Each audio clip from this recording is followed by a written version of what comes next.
Beth, finance report.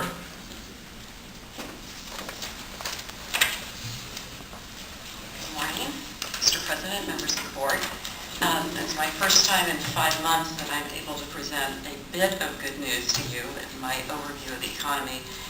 The good news is that, sort of a double negative, that the pace of decline appears to be leveling off both nationally and in the Tri-County area.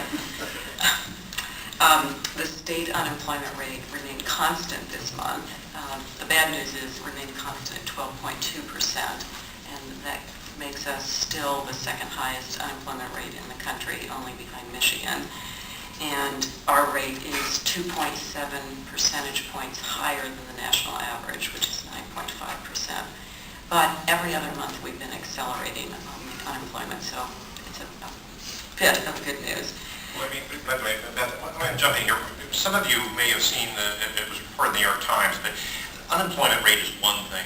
If in fact, though, you look at the rate of total unemployment, either by people who have given up looking, so they're not in the active looking, or you look at part-time people who are wanting to be able to have full-time jobs but are at part-time, our number jumps to 23.5%, number one in the nation. 21.5% is the next highest. Those are both Michigan and Ohio, as I recall.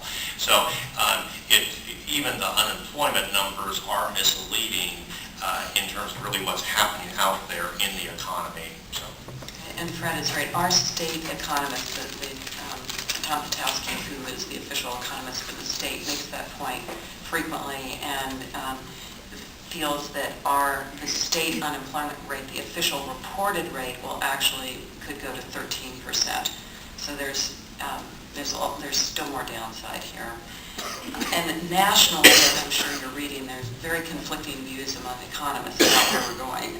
The good news is that there seem to be improving home sales and that there is some return of consumer confidence, and consumer confidence and consumer spending drives about 70% of the economy.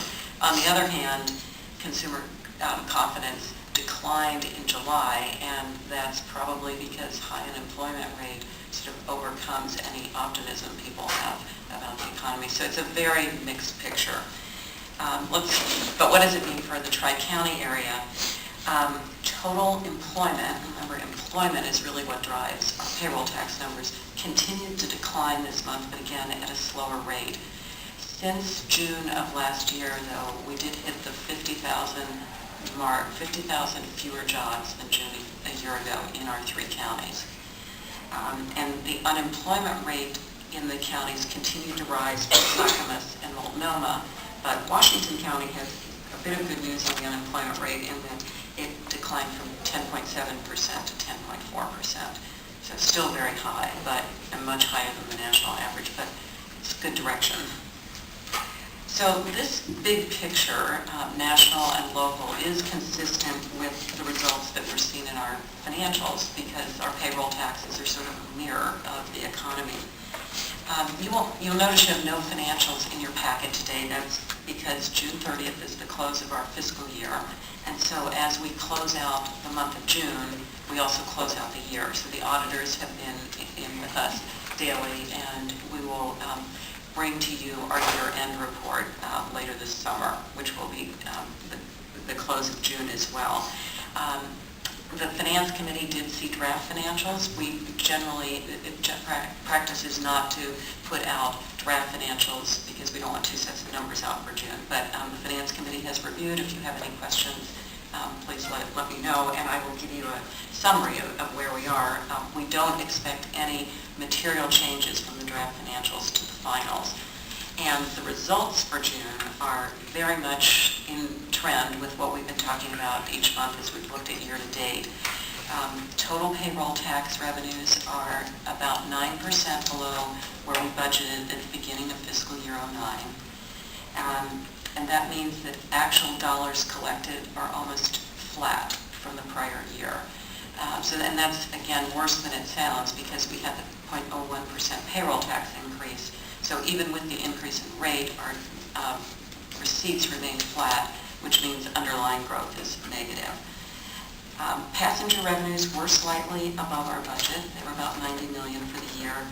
Operating grant revenue was right on target, and so overall revenues were about 5% below budget, very much consistent with what we've been talking about the last few months. Expenses also consistent with trend, about 3%, closing the year about 3% below budget. Pretty much all departments were under budget a little bit. The big variances which were lower than anticipated were the fuel costs being lower than we budgeted, lower lift usage, and the late start of the commuter rail, which saved on operating costs. And finally, your package does include the investment report for the month. And as always, we're in very high quality liquid investments. Approximately 80% of TriMet's investments are in U.S. Treasuries or agencies, all rated AAA by both rating agencies. The other approximately 20% is invested with the state treasurer's local government investment pool, which is a pool for all public entities. It's about $12 billion, representing state funds and other municipalities. That pool is not rated, but the underlying credit quality of the investments in the pool is averages in the AA category. So we remain in compliance with our investment policy, which is first and foremost safety of principal and liquidity to meet TriMet's needs, and then the highest yield given those constraints. So happy to answer any questions. I noticed that under the T-bill section, it looked like did we lose $43 billion? No. Okay. That is a very good question. That's the difference between the market value and what it matures to. And there's a line you're looking at the T-bills and lease restricted. Yes. Yes. That's a new line that we added to reflect a pool of restricted investments, which are invested in treasuries that are essentially zero coupon. So we buy them at $1 and they mature at $5 later. And so the value accretes over time. And those are, the reason we put a separate line on that is because they are restricted. We can't use those for anything other than to pay for certain lease obligations. And so that it's in a pool with a trustee, and when we owe $10 on the lease obligation, a treasury matures in the amount of $10 to pay that. So we thought it was most appropriate to pull that out on a separate line. Okay, thank you. Yeah, thank you. Thank you for asking the question. Okay, further questions for Beth? Great, thank you very much.